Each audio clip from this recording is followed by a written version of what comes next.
अच्छा ये हमारे पास ब्रेन का मॉडल है। इसमें अगर पहले हम लोब्स आइडेंटिफाई करें तो यहाँ पे ये जो सर्कस हमें नज़र आ रहा है सारा, ये सेंट्रल सर्कस है। सेंट्रल सर्कस से आगे ये सारा जो लोब होगी ये फ्रंटल लोब होगी। ये वाला जो एरिया है ये हमारे पास पैराइटल लोब का है। बैक साइड पे हमारे पास ऑक्सीपिटल लोब होगी और लेटरल साइड पे ये लेटरल सर्कस से नीचे ये सारा जो एरिया है ये टेम्पोरल लोब का है।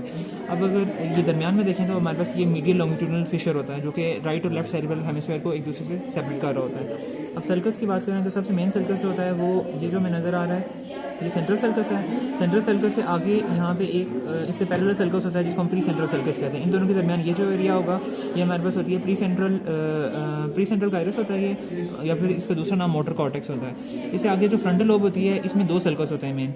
एक ये जो ऊपर वाला है ये हमारे पास सुपीरियर फ्रंटल सर्कस है और ये जो नीचे वाला है ये इंफीरियर फ्रंटल सर्कस है। ये सुपीरियर फ्रंटल गायरस होगा, ये मिडिल फ्रंटल गायरस और ये inferior frontal gyrus. Back side पे ये पैराइटल लोब में देखें तो ये सेंट्रल सर्कस से बिल्कुल पैरेलल हमारे पास एक होता है पोस्ट सेंट्रल सर्कस। अब इन दोनों के दरमियान ये जो गायरस होगा ये होगा पोस्ट सेंट्रल गायरस जिसको हम सोमेस्थेटिक कॉर्टेक्स भी कहते हैं, सेंसरी कॉर्टेक्स। उसके बाद पैराइटल लोब जो होती है इसमें एक इस तरह से ये सर्कस जा रहा है जिसको हम इंट्रापैराइटल सर्कस कहते हैं। इससे ऊपर वाला ये जो 2 लेवल हुआ हुआ ये हमारे पास होगा सुपीरियर पैराइटल लोब्यूल। इससे नीचे ये जो एरिया ये होगा इंफीरियर पैराइटल लोब्यूल। उसके बाद अगर टेम्पोरल लोब का देखें तो ये सर्कस जो होता है इसको हम लेटरल सर्कस कहते हैं जो कि इससे नीचे जो एरिया होगा ना सारा ये वाला ये टेम्पोरल लोब का एरिया है। टेम्पोरल लोब के लेटरल साइड पे दो सर्कस आते हैं। एक ये जो सर्कस जा रहा है ये सुपीरियर टेम्पोरल सर्कस है, ये मिडिल टेम्पोरल सर्कस है। तो यहाँ पे 3 गायरस होते हैं, एक ये superior temporal gyrus, middle temporal gyrus और ये inferior temporal gyrus. Back side पे अगर हम देखें तो ये ऑक्सीपिटल लोब है सारी। ऑक्सीपिटल लोब के जो सर्कस होते हैं वो मीडियल साइड से ज़्यादा अच्छे नज़र आते हैं।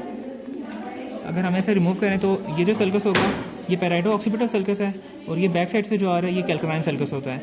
ये जो सारा एरिया होता है इसको हम क्यूनियस कहते हैं, ये प्री क्यूनियस होता है और ये जो टंग लाइक प्रोजेक्शन है इसको लिंगुला कहते हैं, लिंगुअल गायरस भी कहते हैं इसको।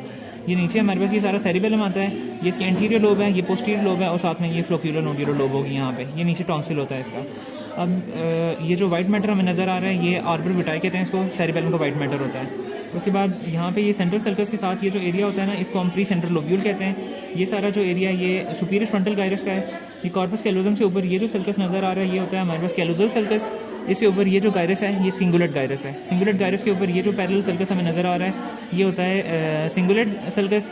इससे ऊपर ये सारा ये जो एरिया ये हमारे पास आ जाता है पैरासेंट्रल लोब्यूल का। ये आगे वाला सारा एरिया सुपीरियर फ्रंटल गायरस का और यहाँ से ये जो एरिया है ये सुपीरियर पैराइटल लोब्यूल का एरिया है। बैक साइड पे ये parieto occipital sulcus, calcarine sulcus, lingual gyrus, cuneus और प्री क्यूनियस।